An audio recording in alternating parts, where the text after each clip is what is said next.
You know, these are very critical variables in an economy when you talk about the stability of an economy. Stability is one thing, the cost is another thing. But stability is important for confidence building, especially among investors. Okay. It makes it easier for people to plan. It reduces uncertainty, it reduces turbulence, and it generally helps confidence of investors. So to that extent, I think a measure of stability has been achieved. Because don't forget, although this may sound like a broken record, the administration inherited an economy that was practically broken from a macroeconomic point of view. Okay.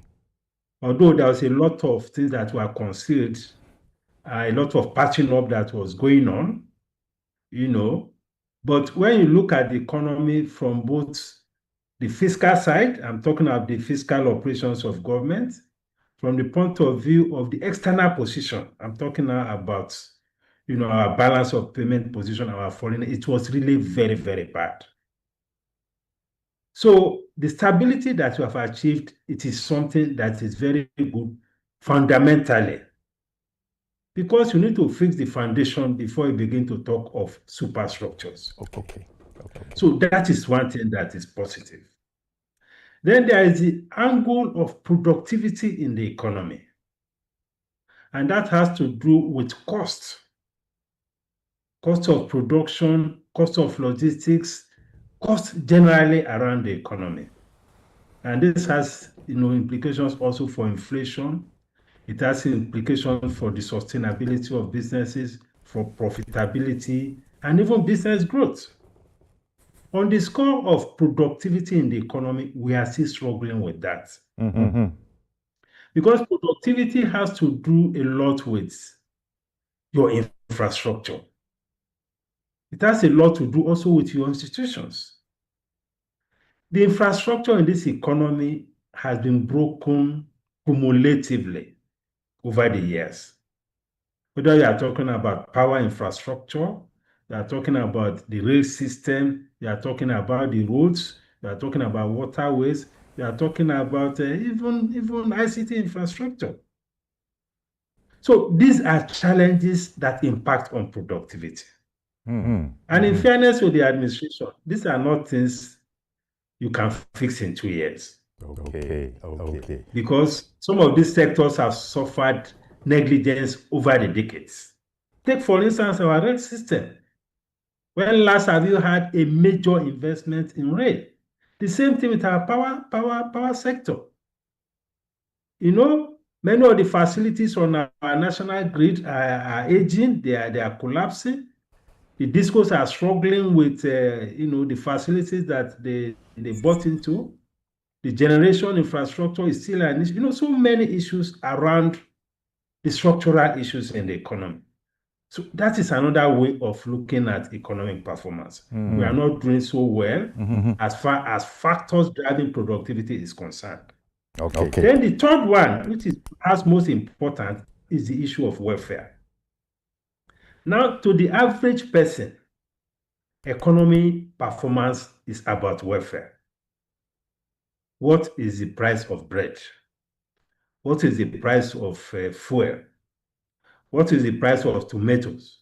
What is the price of garri? What is the cost of transportation? What is the cost of cooking gas? What is the cost of noodles? These are basic issues that affect welfare of the people. Again, the welfare is related largely to the issue of productivity in the economy. It's also related in a way to issues of the macroeconomic environment.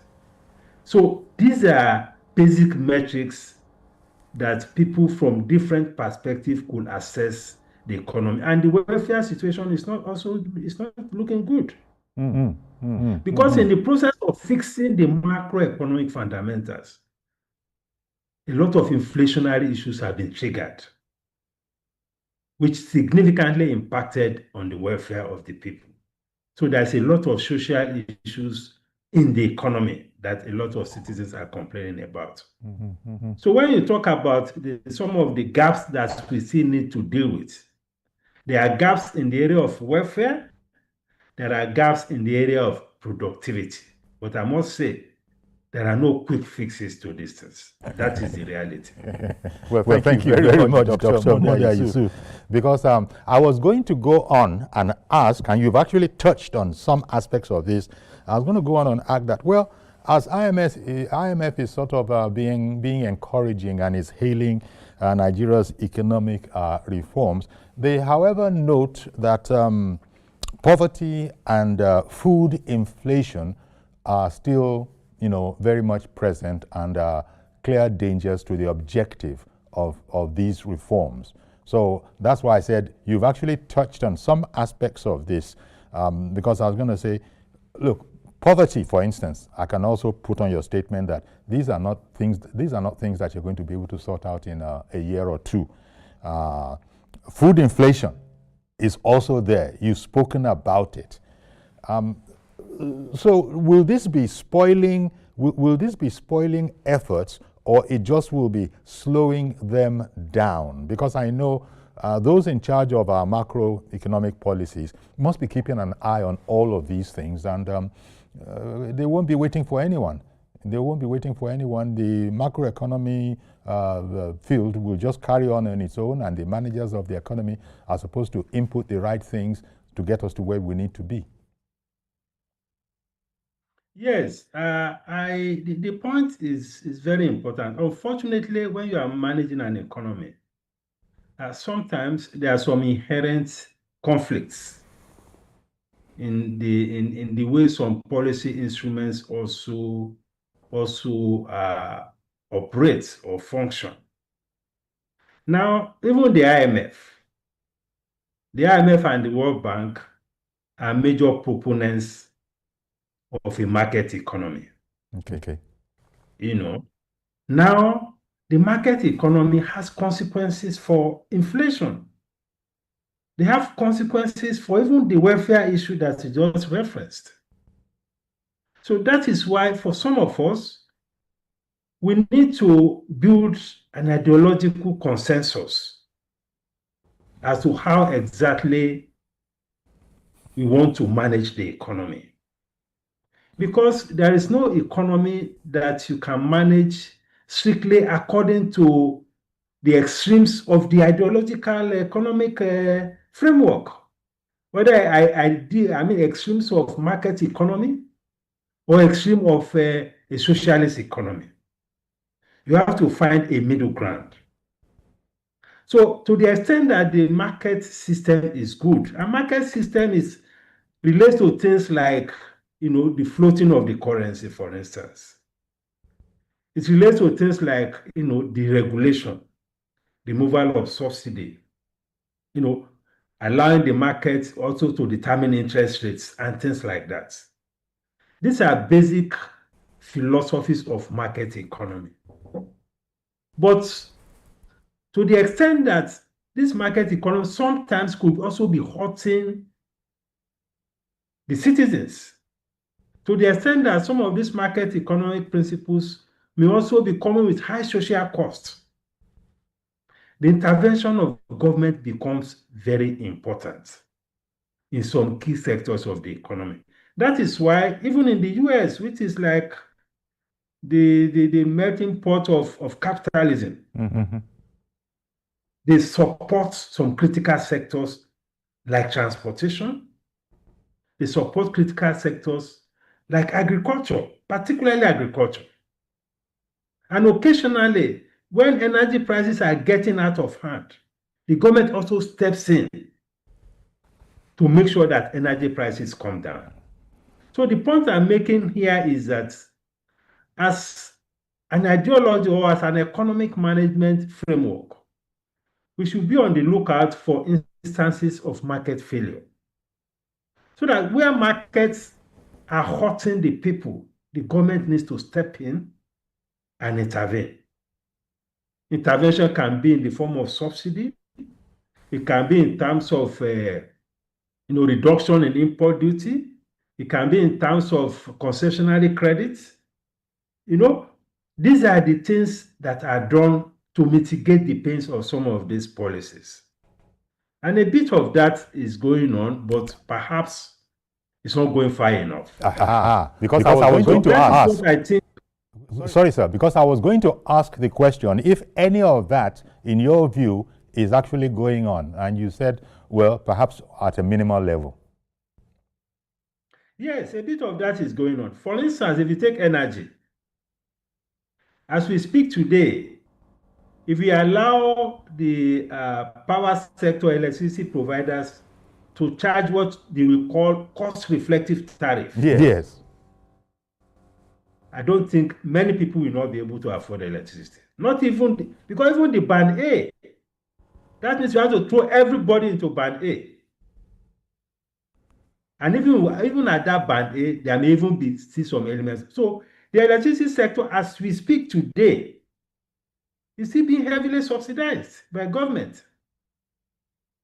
And not very many people know that. Not very many people know that. But not many people know. But the government is still heavily subsidizing it. That is why the discourse and all of them are still saying that the current tariffs for band B downwards are still not cost reflective. That is why, as we speak today, the generating companies are saying that they are still being owed about 4 trillion or 5 trillion naira. These are bills that government is going to pick up. Again, you can see that even the government is resisting the increases in electricity tariff. So these are some areas in which the government is stepping in to minimize the social impact of the reform. Also, even in the foreign exchange market. Initially, in the second half of 2023 to the first half of 2024, we had what you can call a complete flotation of the currency. I'm talking of the exchange rate. Yes. Where the rates were galloping almost on daily basis. But from the second half of 2024 up to now, we have seen some steady and periodic intervention by the central bank. Because if you are talking of complete flotation, the central bank will not intervene at all. But what we have seen in the last few months is that the central bank regularly intervenes to ensure stability. That is also another example of how the government or agency of government intervene to ensure that we normalize prices and we minimize volatility in the economy. So the examples. Then in the area of infrastructure, you cannot leave infrastructure to the private sector entirely. That is one area where the government has a major role to play. Again, the extent of intervention in infrastructure also depends on the financial capacity of government. Because if you ask the private sector to come and be fixing roads and all of that, by the time they put the toll on the roads, not many people will be able to pay the toll. Look at what happened on the toll on Lekki-Epe Expressway. By the time the investors completed the project, for that investment to be viable, they put 3 toll plazas. That is what can make it viable from a private sector point of view. But from a social point of view, it was not feasible. Those toll plazas are still there till today. Yeah. Because that model was not working, they had to reduce the effective toll plazas to 1, which is the one very close to the Oriental Hotel. Then when the NSAS and all these things came up, it was vandalized. And as we speak today, there is no toll plaza on that route. It's not working anymore. The government had to pick the bill because it wasn't working because of the show, because those on that axis had to be protesting. How can they be paying 3 tolls on a road just on a road that is just a stretch of about maybe 40 kilometers or so. So these are instances of conflict between the private sector objective and the social objective and development objective. And so again, as government has to step in those cases, is what you're explaining. Exactly. That is what the government did. The government had to pay off the investors on that road because it was supposed to be a PPP arrangement, it was supposed to be a concessioning thing. The government had to pay them off so that people can, make use of the road without paying anything. So the point I'm making is that managing an economy is not a tea party. It's not that easy. There are always trade-offs. There are always needs for intervention at various times. So these are the same thing with public transportation. One of the things that the citizens worry about is the high cost of public transportation. Yes. That is one area where government presence has to also be very, very pronounced. That is the way it is in many advanced economies. That's why many people don't put their cars on the road in many of those countries, because there are public transports that are heavily subsidized by government. But here, what we have over time is that the public transportation space is dominated by the private sector, almost 95% or more. So that is why the pain is so much. If you had stronger public sector presence or government provision in public transportation, the pain of all this subsidy removal will not be as much as it has been. So we need to define the role of government. We need to define the role of the private sector so that you don't have all these challenges about the fact that the reform is aggravating poverty and so on and so forth. But I must say again, those reforms were inevitable because the economy was on the brink. It was. As at the time the administration took over, I'm not holding brief for them, but that is the reality. And those reforms needed to take place if you don't want a total collapse of the economy.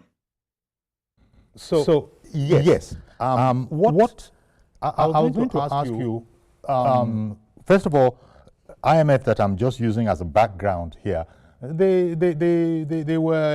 approved the tax reforms.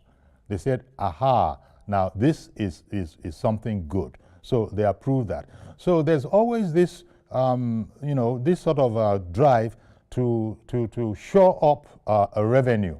And one of the ways in which this is thought can be done is, with the tax reforms, so that a lot of tax that is not captured now will be captured. I don't know if you agree that this indeed will make a significant difference in terms of what we're talking about now, providing better funding for other crucial, chores that government has to, do. That is very, very important. Because if the government doesn't have the resources, the tendency is to be accumulating more debts, which is also very injurious to the economy. But we need to look at these things from a number of perspectives. It has to be a combination of factors to ensure we have, fiscal sustainability. We have enough revenue. Yes. The first one is to ensure that we minimize waste and deal with the problem of corruption. The economy is still bleeding from corruption at all levels. Because again, let me also say, when we talk about economy, it's not only about the federal government. It's about the state governments. It's about the local governments. Because all the tiers of government have things that they have to bring to the table to address both economic and social problems that we often complain about. So we need to ensure that even the little that we have, we use it, transparently, optimally, and we get value for money, and we minimize corruption. That is one. Secondly, is the fact that we need to optimize government assets. There are some countries in the world, they get more revenue from non-tax revenue by virtue of the assets that they have. We have huge assets in oil and gas, for instance. That is what most of the Middle East countries, that is what they leverage on. Yeah. They don't tax people that much. The tax there in those environments are very light. But they have assets that they utilize very well. They don't mismanage it, they don't abuse it, there is no corruption around it. And that is I'm talking of oil and gas assets. Yes. But over the years, in our own climate, we have mismanaged that sector, unfortunately. Okay. One moment, sir. Let me bring in retired AIG Durosimi. He has called in. Good morning to you, sir.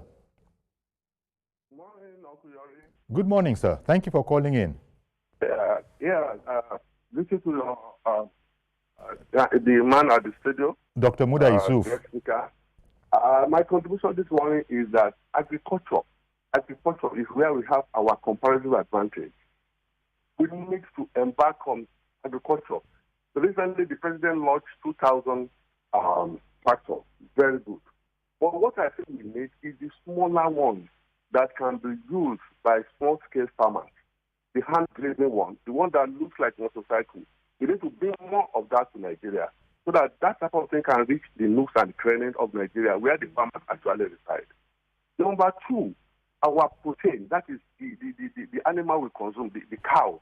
Most of them are imported. I can say not less than 50% of the cow we consume are either from Benin Republic, Niger Republic, Chad, and etc. from across Africa. They know they have a good market there. We must develop our own indigenous, modern cattle that can stay in Nigeria instead of it importing. Virtually everything we are consuming is imported. So the animal scientists in our federal university should be encouraged to breed our own cows that can actually be brought, be breed in Nigeria and made available instead of depending on using server to import cows to Nigeria. Food is very important. That's a proverb that says, when food is out of poverty, poverty is no more. Government intervention in agriculture is very important. Then transportation. These gas buses that we're talking about, gas stations should be made available at the right places.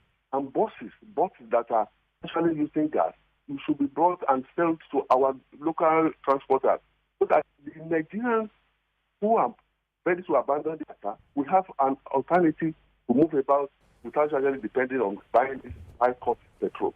If government can do this, that means people who are campaigning about no food, no transport, will stop. And then we must secure the agricultural production belts. That is Benue, Niger, Plateau, Sokoto, Kebbi, at this raining season, because it's their planting season. The enemies of government are always ready to make sure that farmers are not allowed to go to their farms. After the planting, they will come back in the next 4 or 5 months again to attack these areas and ensure that even whatever they are able to produce are not out to get into the market. Government security agencies should ensure that agricultural production belts are well secured around here, and the enemies of the government are ready to continue to attack the farmers so that there is no production. Thank you, Uncle Yori. Thank you very much, sir, for calling in. That's retired AIG Durosimi calling in from Lekki. I'll tell you what, Dr. Yusuf, before you react to that, let me quickly take a break so we can get that out of the way, and then I won't need to interrupt you once you begin to speak. Do stay with us, please. We'll be right back.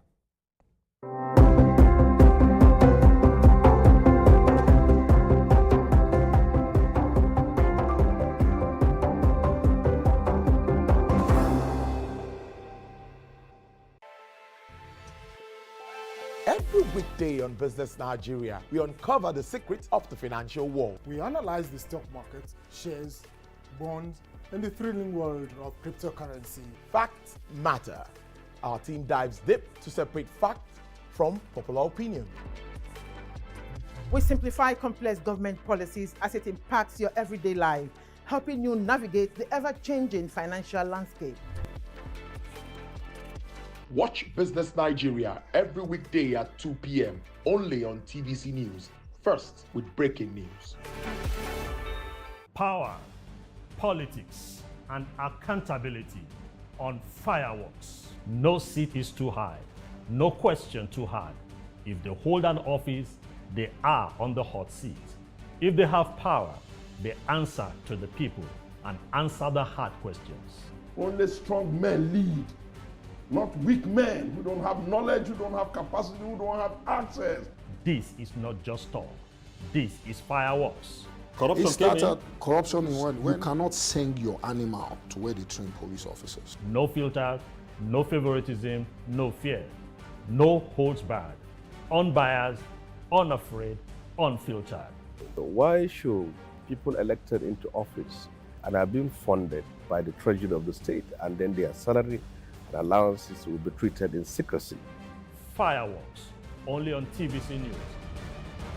TVC News, first with breaking news.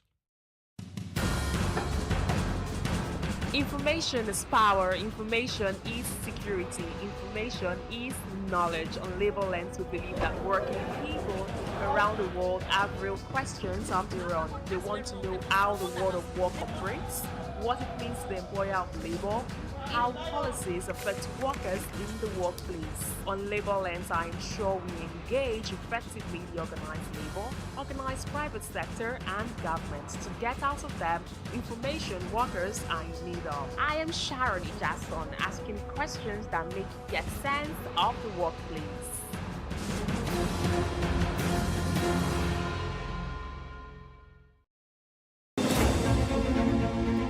Meet Benga Oreshegun, a fearless voice and an advocate for the truth.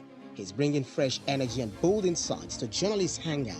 Get ready for deeper analysis and dynamic perspectives. Join me and Babajide Kolade Otitoju with other veteran journalists on Journalists' Hangout.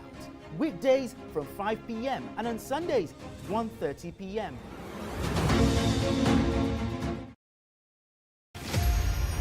Maya Angelou was a civil rights activist, poet, and award-winning author known for her acclaimed 1969 memoir, I Know Why the Caged Bird Sings, and her numerous poetry and essay collections. Angelou was born on April 4, 1928 in St. Louis, Missouri. Angelou had a difficult childhood. Her parents split up when she was very young. Around the 1960s, Angelou lived in Ghana working as an editor and a freelance writer. Angelou also held a position at the University of Ghana for a time before she joined a community of revolutionist returnees exploring Pan-Africanism and became close with human rights activists and black nationalist leaders.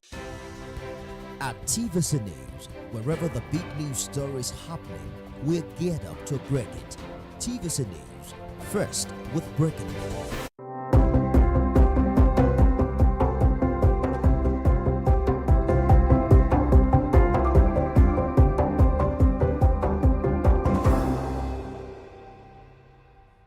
Okay then, welcome back, and thank you very much for staying with us. Our guest is Dr. Muda Yusuf, CEO, Center for the Promotion of Private Enterprise, and we're looking at matters arising from Nigeria's efforts at economic reforms. And by all accounts, you know, things are definitely improving, but the impatience of it all is that maybe not at a sufficient rate for most people.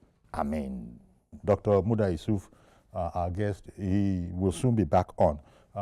He has said that these things can't be done quickly. Nigeria was tethering at, it was just teetering at on the brink of collapse when the Tinubu administration came in, and so they've had to look into those matters. Now, the IMF has said that, yep, Nigeria, by and large, you're doing well, but you see, Nigeria's growth is being driven by increasing the output, oil output, and that's according to the IMF.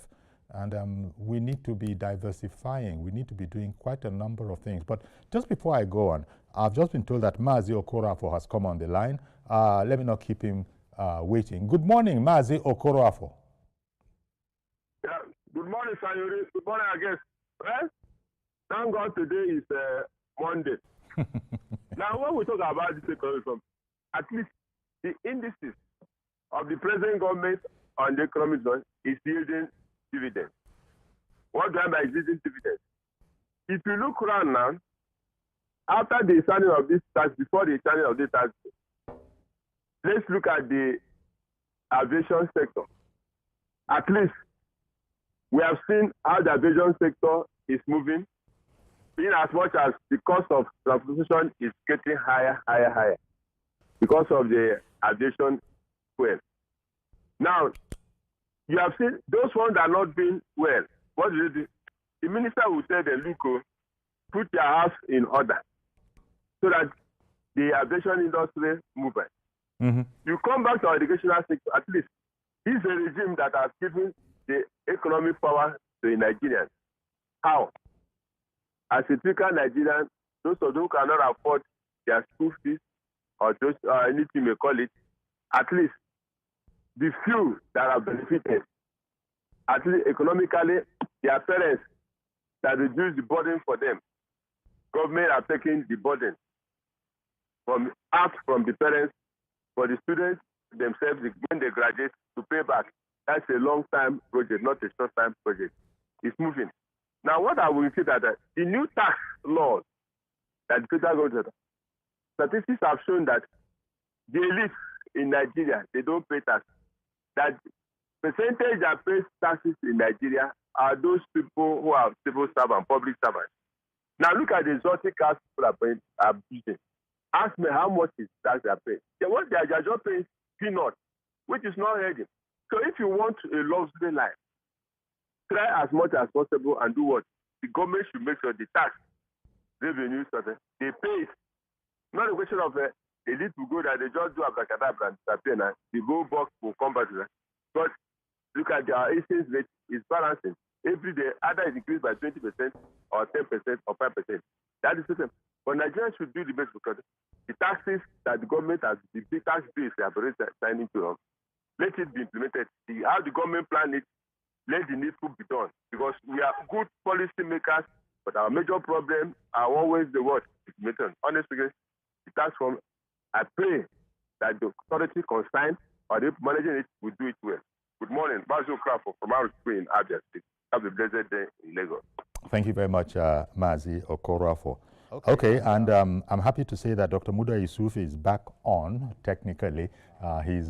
He's always been there, but now and again technical issues will come. So thank you very much for your patience, Dr. Muda Yusuf, CEO Center for the Promotion of Private Enterprise, who is joining us via Zoom this morning. When the retired AIG, Mr. Durosimi, called in, he had, we might have spoken about it, peripherally, but he linked security and agriculture. And I think you had also referred to that in passing at the top of the program. And this is because we have the issue of food poverty, according to the IMF, then food inflation, then there, of course, is general inflation. So AIG Durosimi, he sort of brought those two together and said, look, without security, agriculture is going to be where it is. So government has its work cut out for it. In addition to everything that you would think, it's not just about, what is the word? It's not about macroeconomic or even microeconomic. It's actually about a workable environment for the farmers to be able to do what they need to do. Maybe I'll get your commentary on this, that without the security to, secure the food basin of Nigeria, then this is, I don't know how this is going to work. You spoke about corruption earlier.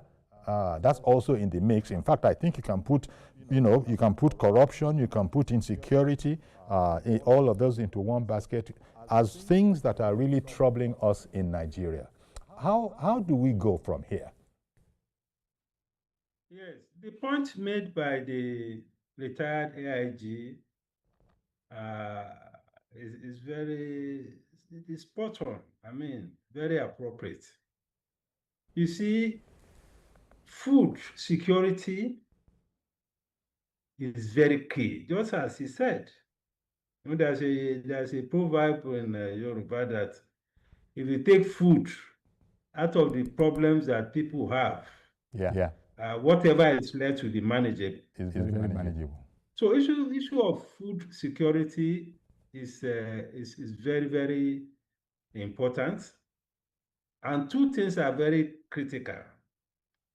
The first one is to ensure that we have security around the country, particularly in the food belt, just as he said.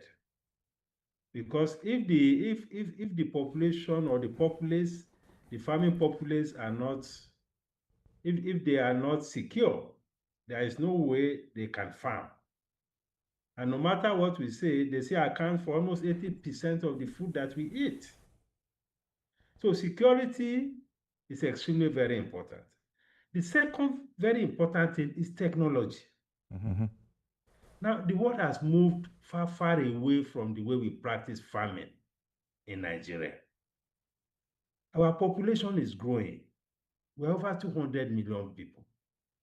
These hoes and cutlasses cannot meet our demand, even in the best of times. So how do we ensure that we transform the sector and make it more tech-driven? Look at all sectors of the economy. I mean, yours is a media house. Look at how technology has transformed. Yes. Between your days in NTA, where we used to enjoy you on NTA Network News, and today, look at the difference. Yes. Look at health sector. Look at financial sector. Look at any sector. Technology is playing a major role, but not yet in agriculture, in our own environment.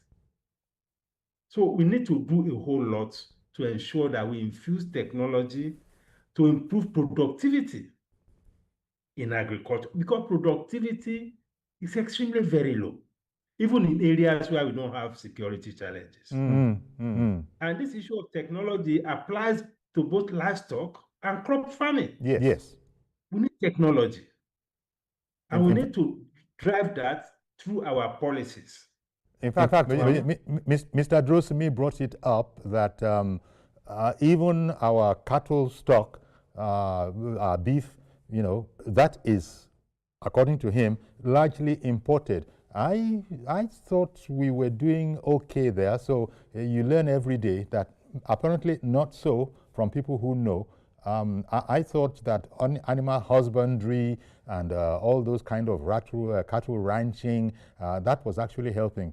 Only to hear that Nigeria still leans on importing, cattle and our protein, so to speak. I don't know if it's the same for poultry, but people in the poultry industry are saying that life has become impossible for them, impossibly expensive, and this has had a knock-on effect on the price of food generally. So he brought that up. I guess we're actually itemizing the little, well, not so little, the headaches that government must resolve if this whole economic reform thing is going to work out the way it was supposed to work out. It's like there's an enabling environment within which these reforms can work, and these are the things that we're talking about now. Exactly. I listened to the Minister of Livestock on the news yesterday. He was he's on the president's delegation to Brazil.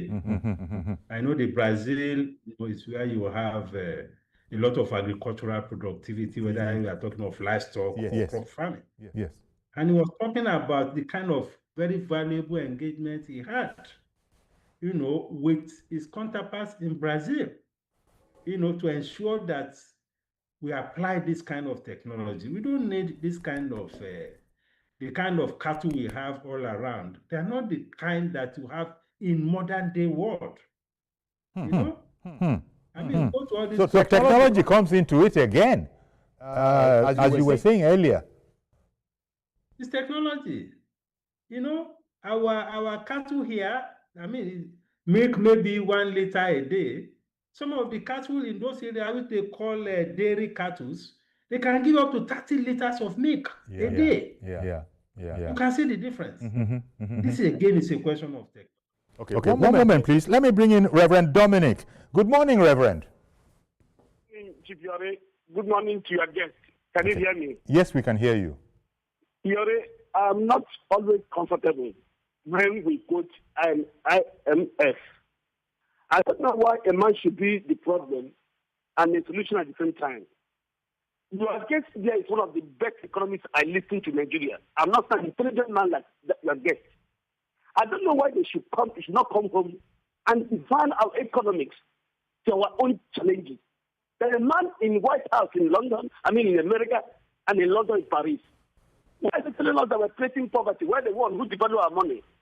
That is, by the way. Let me answer Chief Okafor in no matter. If it's a heavy traveler, like your guest, if it's a heavy traveler, Yori, it's about aviation industry. None of us today go to airports, and all of us will be weeping. Ask your guest. Before, I used to go to London with some 600,000 naira. For you to go to London now, Yori, you have to be a millionaire. I used to travel to South Africa with some 200,000, 250. For you to get to South Africa, you must be a millionaire. For you to travel inside Nigeria, I used to do 20,000, 40, 50. For you to go from Lagos, it's 250, 260,000 with airpiece. And I'm getting better. As long as you cannot transact business easily, the economy is doing well. One thing I love with this government is that they understand the peculiar challenges we have here. Mr. President and the economic team, especially the man in CBN and the finance minister, they understand that we are doing two challenges. But what I'm trying to tell them is they should stop listening to MS. There's no way that World Bank has given a in Africa and the economy gets better. Just mention one nation, which IMF, the World Bank has given a policy that should us better. I'm not an economist, I'm not an expert. Let me mention one. People should leave us alone. We have what it takes to make Nigeria work.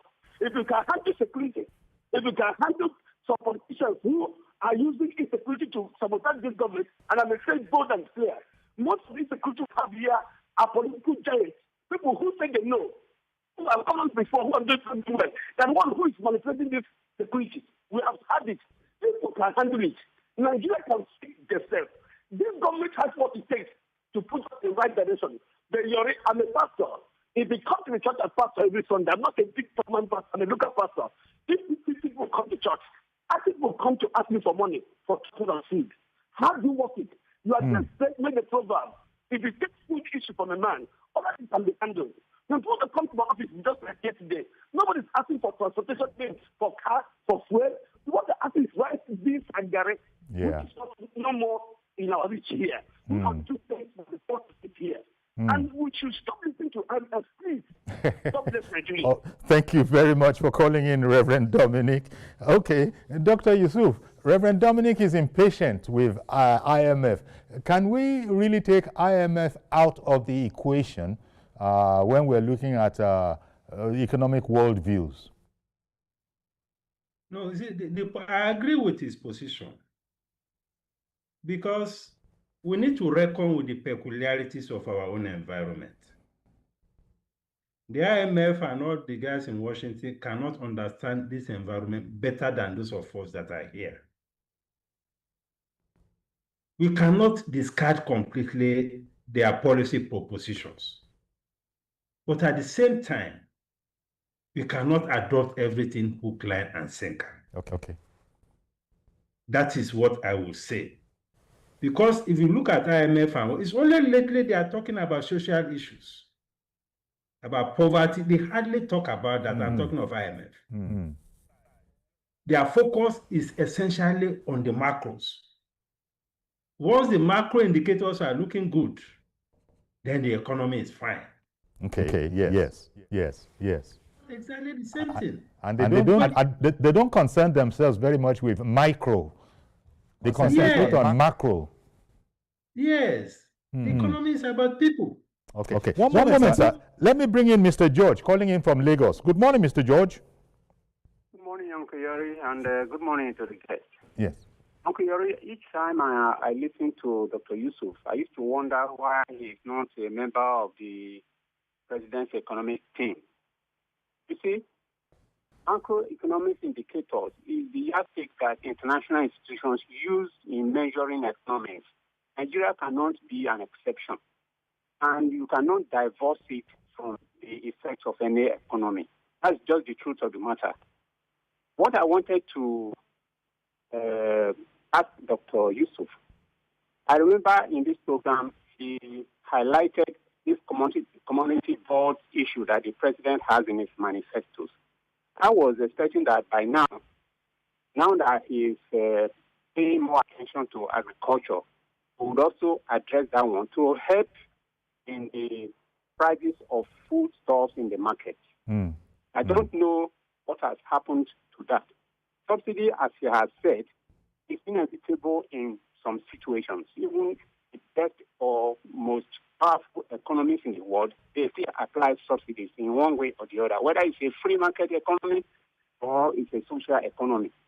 Now, if the government can pay additional attention when the foodstuff people go to the market to buy is a bit cheaper, the noise will reduce.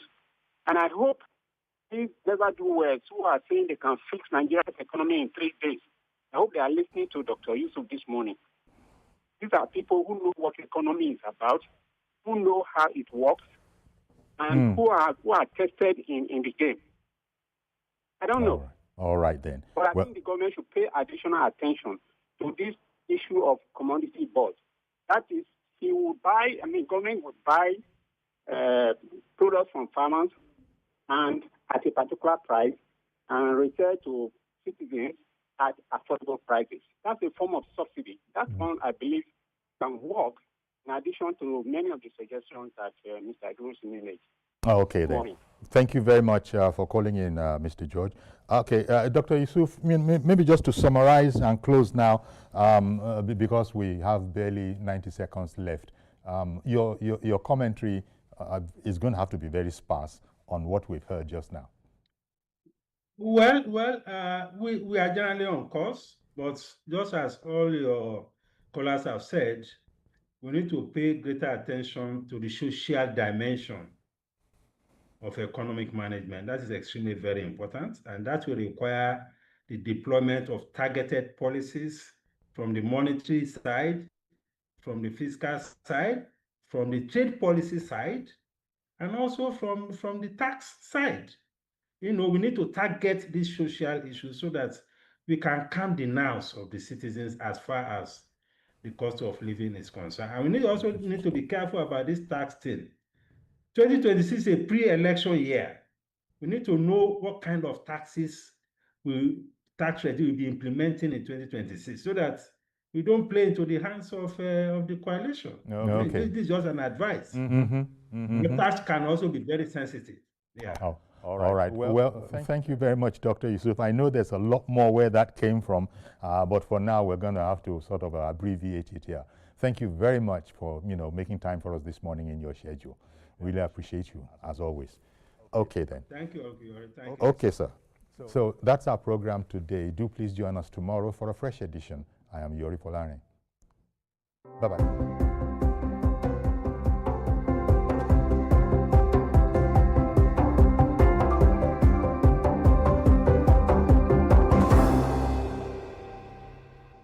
I'm Olubadan, Business Development Manager for Impex Traco West Africa Limited. I've been a client with Cornerstone since January 2015. I would say that Cornerstone has been very important to our business in 2 ways. Number one, I don't hit people, but when my car is hit, I'm sure that Cornerstone will cover me conveniently without any stress. That's on a personal note. Then on the general business side, because marine insurance is important to our business, they're always up and doing with that. I've not had any reason to complain once. What has impressed me the most with Cornerstone is the personal touch. Anytime there is an incident with my car, the first question I'll be asking is, are you okay? Because the first thing is I have to be alive. And that gives me some level of balance with them that these guys have got my back. Cornerstone has changed my orientation with insurance in this part of the world. They have changed my mentality. Cornerstone, the future assured. We've got you with an upgrade on us, plus the best entertainment. You just saw that clip. People always ask me, do you ever get scared? This thing is spicy. We're going big. There are heroes. He has done it! More shows, more value, and more reasons to stay connected to DSTV with an instant upgrade and more channels on us. DSTV, we've got you.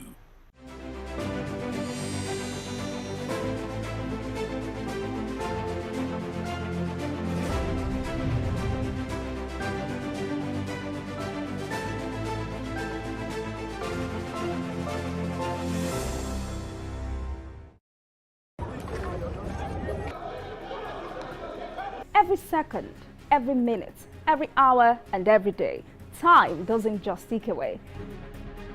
It's a countdown to political decisions that shape our world. This country must move.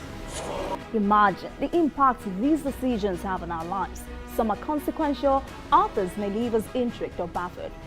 You will have no better friend and partner than Nigeria. Step in and feel the frenzy like never before. Join me every weekday for an hour of fact-finding interviews with questions cut to the core. How would you say your administration has fared in these sectors? I will dig in to get to the heart of issues, from local politics to global insight. Join me as I unearth the power plays, jaw-dropping revelations, and the unfiltered truth. This isn't just politics, it's unraveling the stories that matter. Brace yourself for Politics Tonight every weekday at 8 p.m, where every decision echoes along the corridors of our lives. Politics Tonight, only on TVC News.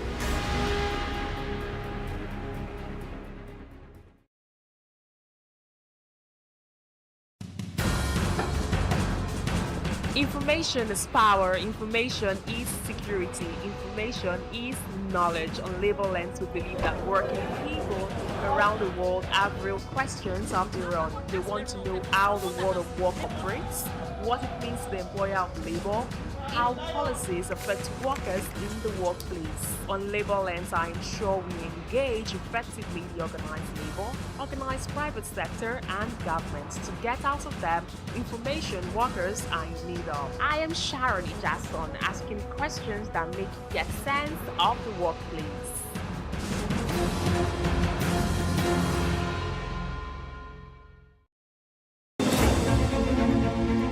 Meet Benga Oreshegun, a fearless voice and an advocate for the truth. He's bringing fresh energy and bold insights to journalists' Hangout. Get ready for deeper analysis and dynamic perspectives. Join me and Babajide Kolade Otitoju with other veteran journalists on Journalists Hangout. Weekdays from 5 p.m. and on Sundays 1:30 p.m.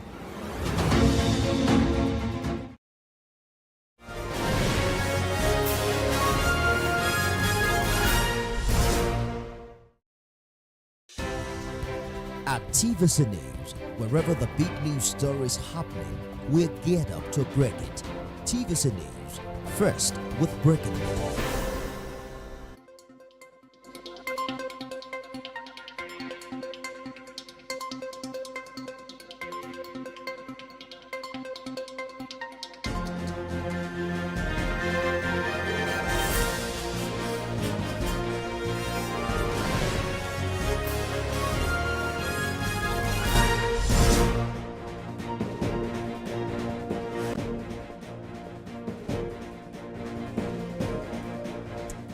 Hello and welcome to TVC Midday News. Now we're monitoring developments in Oyo State where the Olubadan of Ibadan land, Owolabi Olakuleyin, has died. The monarch celebrated his 90th birthday on Saturday. He ascended the throne in July last year and died in the early hours of today.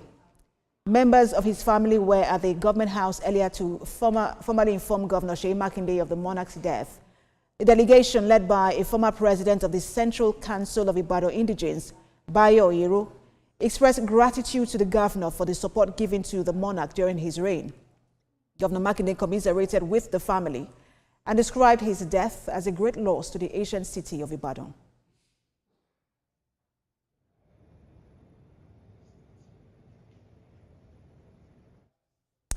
The Olubadan of Ibadan land was born on the 5th July 1935 in Okugbaja village, Ibadan Northeast local government area of Oyo State. He took over from the former Olubadan Lekon Balogun, the 42nd Olubadan, who died at the age of 81. Oba Lakuleyin received the staff of office from Governor of Oyo State, Seyi Makinde, on the 12th of July 2024 as the 43rd Olubadan of Ibadan land. He enlisted into the Nigerian Army through a direct short service commission as a second lieutenant in the Nigerian Army Corps of Engineers in 1970. He served in various parts of the country and rose to the rank of major. He was commanding officer of the Army Maintenance Regiment in Jos, Kaduna, and Lagos State. He retired from the Army on the 1st of October 1979. After his service in the military, Oba Lakunleyi also joined politics. He contested and won the House of Representatives seat for Ibadan Southeast constituency in 1992. He served as chairman of the House Committee on the Nigerian Army.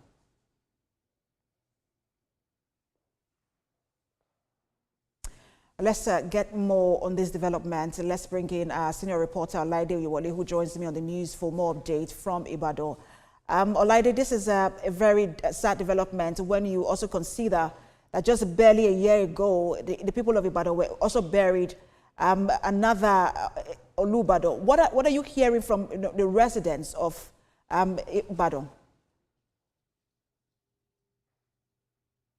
So Precious, to start with, the atmosphere is in a very sober mood, and then condolences have begun to pour in, and the governor this morning also mourned the Olubadan, describing him as describing his death as a great loss to the ancient city of Ibadan, and also the family are still trying to get to terms with his demise, because you know what it means to lose a king in one's family. And as you know, the king also celebrated his 90th birthday just 2 days ago. And while the celebration is still in the atmosphere, the demise of the Olubadan was announced. So as we speak, residents are still mourning. Residents of Ibadan are still mourning their king, and they are wishing him a beautiful repose. Precious. And then what is expected to happen from now? We know that the governor has now been officially informed of the Olubadan's death, and from now on, in terms of rights, what is expected to happen? Oh, so very soon, the rights will be announced as to when the new Olubadan will emerge. And as you know, the succession template we have in Ibadan, it is the most senior chief out of the Olubadan in council that will emerge as the king next in line. So as we speak, you know, and the most senior now is the former governor of Oyo State, Chief Rashidi Adewolu Ladoja. He belongs to this the civil line of the Olubadan in council, which he is the Otun Olubadan, and according to the right, he is next in line, and he will be made the Olubadan, which is the next person in line. So we expect that the rite will begin as soon as possible, and the next king will be crowned and handed staff of office. Precious. I know that 1 year it's quite short to make a legacy, but I mean I'm sure he also left some sort of legacy behind. And in that regard, what are people saying? What's his strongest legacy in the last 1 year? Oh, so the Olubadan has been commended for holding strong the cultural values of Ibadan and holding strong the heritage of the people of Ibadan. He has ensured that the traditional institution of the ancient city is upheld, and he held it very strongly, and then ensured that the culture and the heritage of the people of Ibadan are well respected.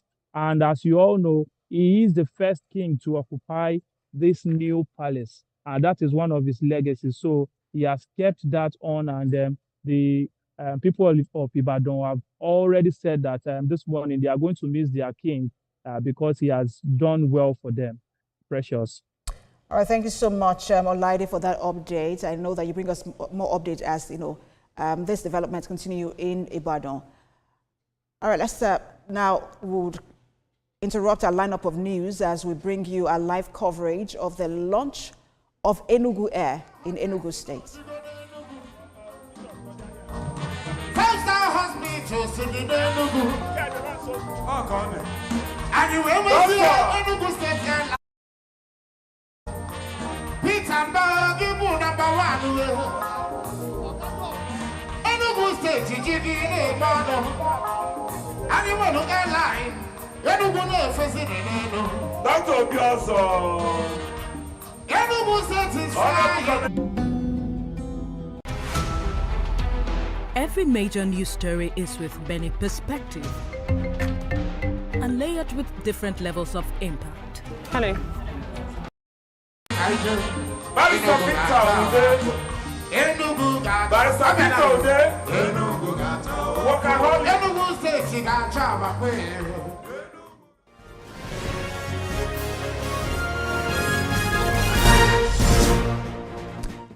Well, let's take you to Rio de Janeiro in Brazil, where President Bola Tinubu has called for a re-evaluation of the current global governance structure and the financial and healthcare systems. President Tinubu is seeking greater equity and inclusion for low-income and emerging economies, particularly in Africa. At the 17th meeting of the Global South and Emerging Economics Bloc, the president says environmental degradation, climate crisis, and healthcare inequalities should receive more attention as it contributes to slowing growth and development. Nigeria became the 9th partner country of BRICS in January 2025, joining Belarus, Bolivia, Cuba, Kazakhstan, Malaysia, Thailand, Uganda, and Uzbekistan.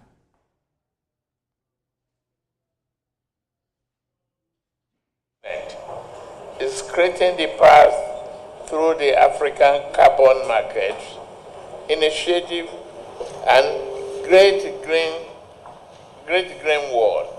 We believe that eventually COP30 will strengthen our resolve to strategically embrace a healthy global environment. Nigeria strongly believes in South-South cooperation. We can therefore not be passive participants in global decision-making. Financial restructuring, debt forgiveness, climate change,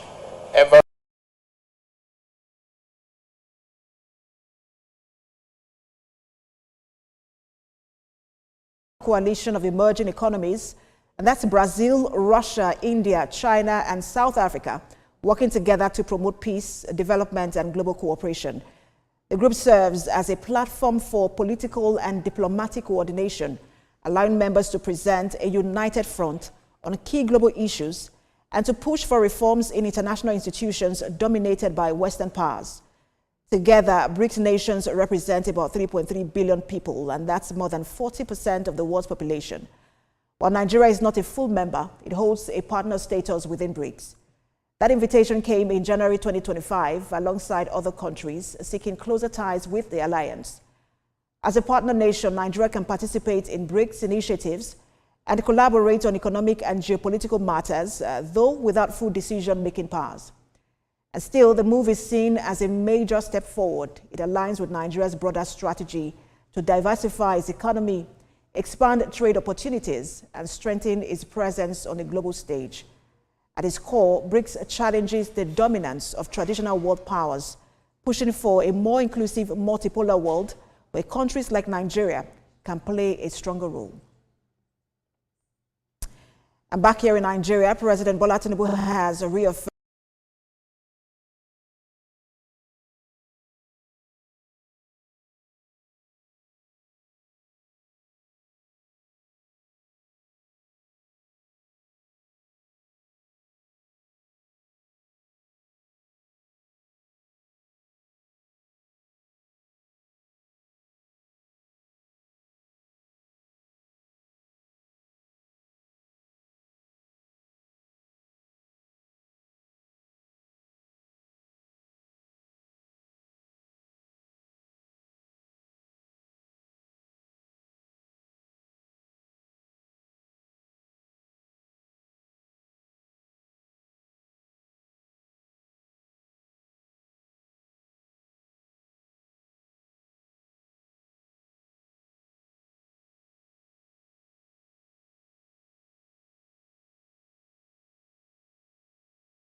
Every major news story is with Benny perspective and layered. I said this with clarity. The time to rise is now. You have my full authorization and the trust of the Nigerian people to confront and defeat those who seek to undermine our nation. Chief of the Army Staff Lieutenant General Olufemi Oluyede acknowledged the Army's evolution over the years and called on commanders to remain bold and audacious in confronting emerging threats. I use this video to assure you all that the Nigerian Army of today has been infused with modern and state-of-the-art equipment, platforms, and capabilities to confront as well as deter any threat to the country. While we are uncertain of what the future holds, we are certain of our capabilities in the present. As Nigeria confronts multiple security challenges, the president's message is clear. National defense is a shared duty, and the nation must stand united behind those who safeguard it. Lupe Asom, TVC News, Kaduna. You're watching TVC News at 12. We'll take a break now and return with more stories in a moment. Stay with us.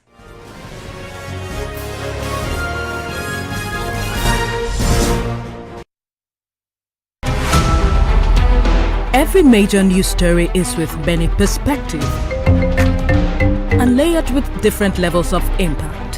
Hello. What time did this happen? We will be right there.